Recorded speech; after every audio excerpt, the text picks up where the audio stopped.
Greetings, class. In this installment, I'm going to address the question, how does inner peace relate to conflict resolution?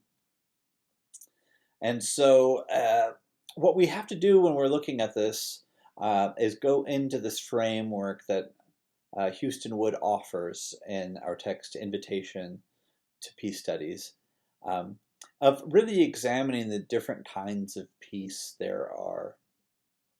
And so that when he looks at it and he's looking at our relationships to others and groups to other groups and states to other states, and he looks back at the individual, he seems to really embrace this kind of fundamental dilemma of the human condition that we are existentially challenged in fundamental ways.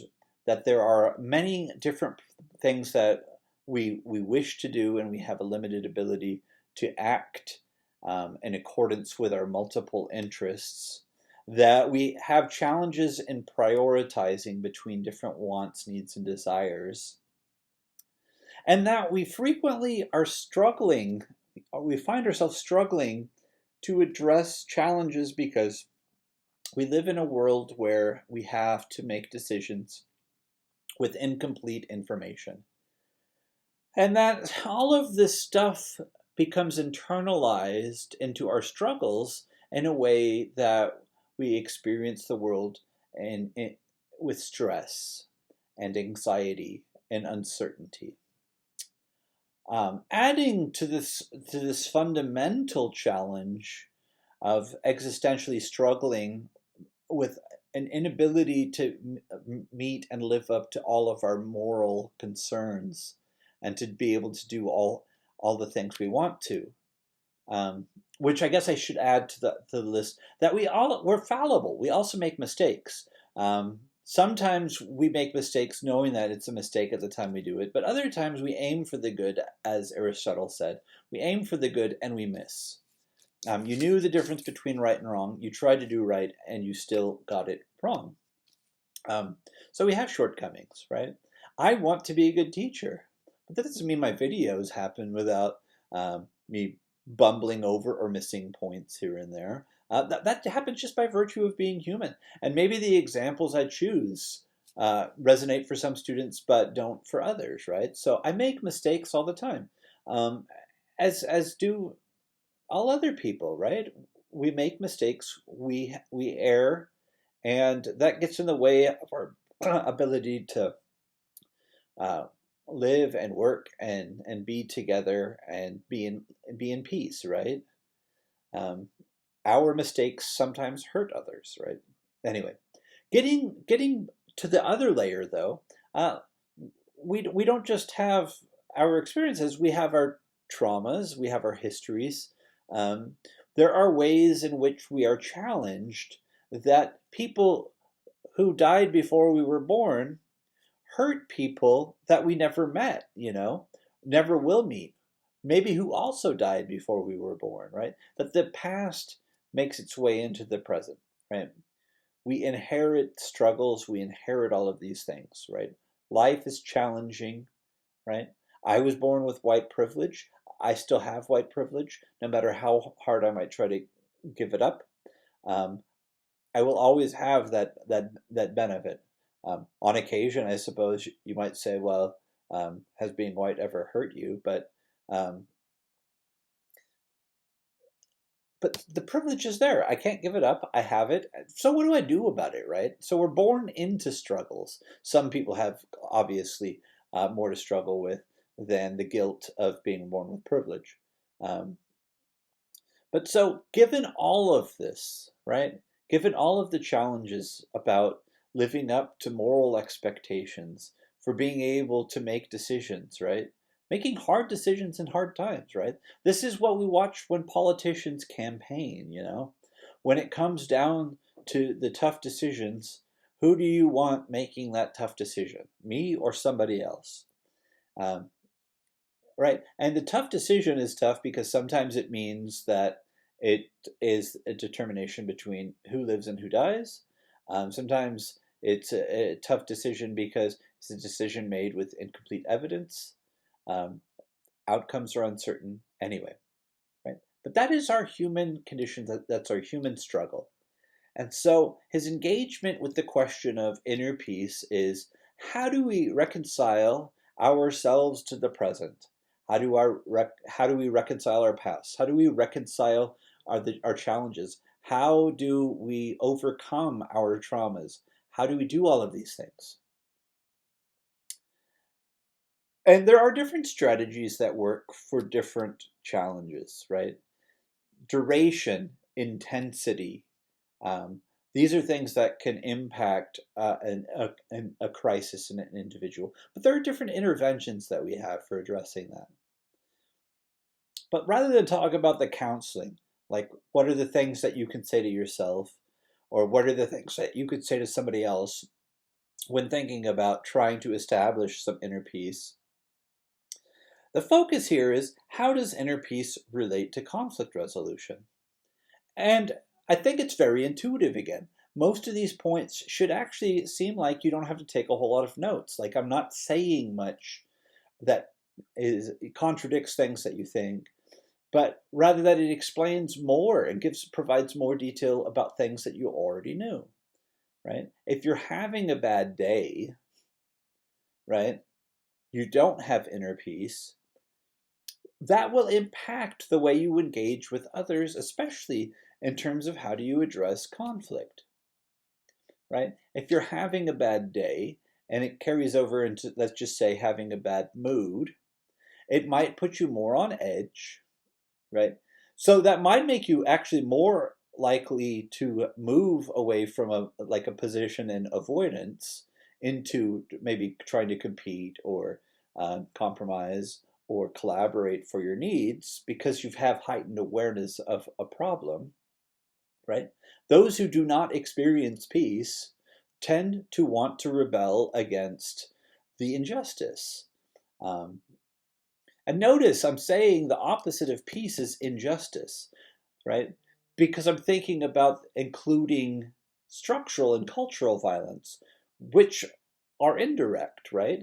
But those challenge our modes of equality, right? But so the opposite of peace is injustice, not violence. Violence can be a reflection of injustice, but not all injustice is direct violence, right? So anyway, so if we're having a bad day, we might be more likely to stick up for ourselves, but we might also be more challenged in being able to deliver a very good, meaningful argument, right? I'm not saying that emotion overrules reason, right? But if you are angry enough that you're not thinking straight, which I have been on occasion, it makes it harder to deliver on outcomes, positive outcomes. It might get people to sympathize for me.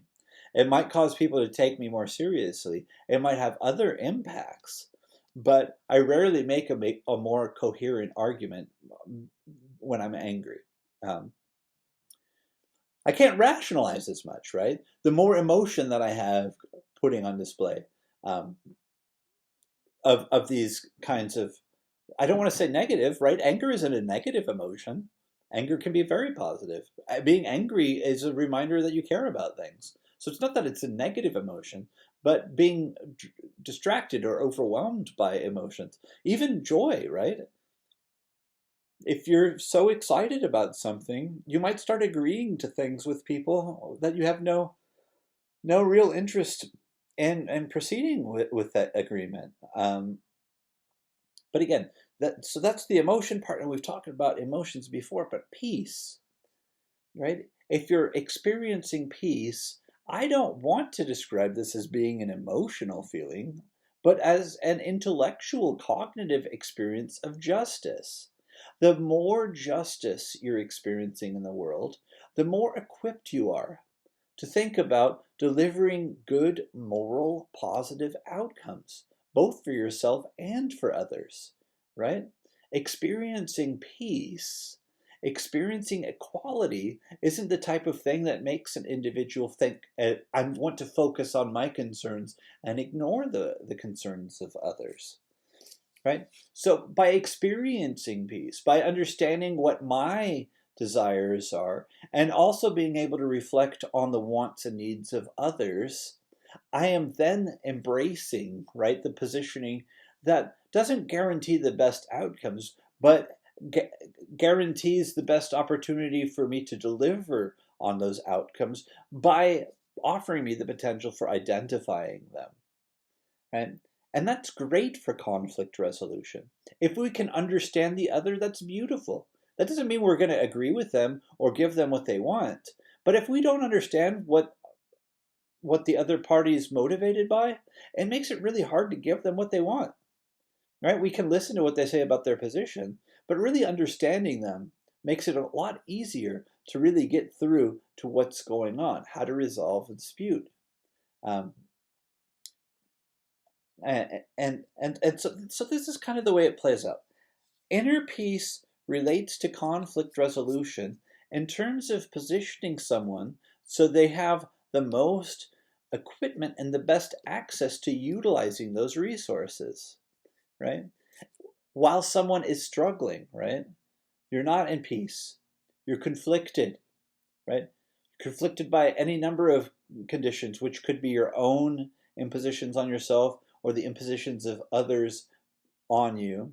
It makes it really hard, right? It makes it really hard to engage with the other. So the steps you could take to put yourself into that experience where you're tapping into, right? Tapping into a feeling of justice and an experience of feeling this peace doesn't mean that the actual conditions of structural violence are diminished, right? But it is a way to sit in the moment and have both the simultaneous awareness of what the conditions are. Perhaps this is relates to being realistic, um, not making peace with the conditions, but being at peace with the conditions. Right? There's only so much you can do. You're you're involving a transaction. You're letting the parts that are influencing your life, but don't necessarily bear weight on the conflict, right? What's at the root of the dispute you're having with another party, right? I can have a bad day for a million different reasons. And those million different things that are bothering me can influence me and my ability to engage with a conflict. But that doesn't mean that those other things that are bothering me have any direct bearing on the dispute at hand, right? If I experience, the struggles of poverty, but I'm having an argument with somebody that has nothing to do with wealth or my experience of poverty. Um, if I can keep those to the side, at least for the proximity and the duration of the conflict that's being discussed, it's going to help me to resolve that with the other party. And the same is true for the other party. If I know that my neighbor is having a bad day, right? And that bad day can be manufactured by a lot of things, which might be like in the time of a pandemic. If you know that your neighbor is dealing with the trauma of losing a family member or loved one, or that's maybe not even have the death yet, just having somebody hospitalized. Um, if you know that that's going on, and you're able to identify that this person's not experiencing peace, there's not an experience of inner peace, you know it might be really important to you to feel like I can't sleep because they're too noisy over there, but actually knocking on somebody's door to ask them to keep their crying down isn't something that's likely to be a resolvable conflict, right? Until the conditions that are inspiring that that reaction, right? It's as long as someone's grieving, right? They might even agree with you. Sorry, like they don't mean to keep you up. But again, if you engage in the conflict and you don't have inner peace, your ability to engage in that conflict is going to be compromised. If you engage conflict with others and you can clearly see that their peace is being mitigated by the context, especially the context that's outside of what you would like to respond to with them, um, perhaps dealing with those other issues, right? You can't tell the other person, you need to take some counseling. But if you have a way to be able to help process some of that for them, you might be able to reach your resolution. It depends. You might just have to put it off, right? Sometimes delaying is the best practice, understanding, empathizing. But sometimes the conflicts happen at a time when other things aren't going well. And in some cases, there's no real clear insight that things are likely to improve anywhere in the near future. So you do the best you can.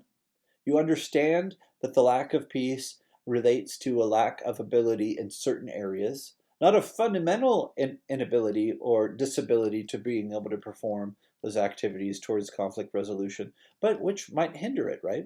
It's part of our existential struggle, which is the fact that as humans, we engage in the world with incomplete knowledge and incomplete ability. And from that position, we'll do the best we can. If we can mitigate the influence of outside factors into our process, relationship, and decision making skills when we engage in conflicts with other parties, that inner peace is likely to help us to achieve outcomes, but it's still not a guarantee. See you in the next one.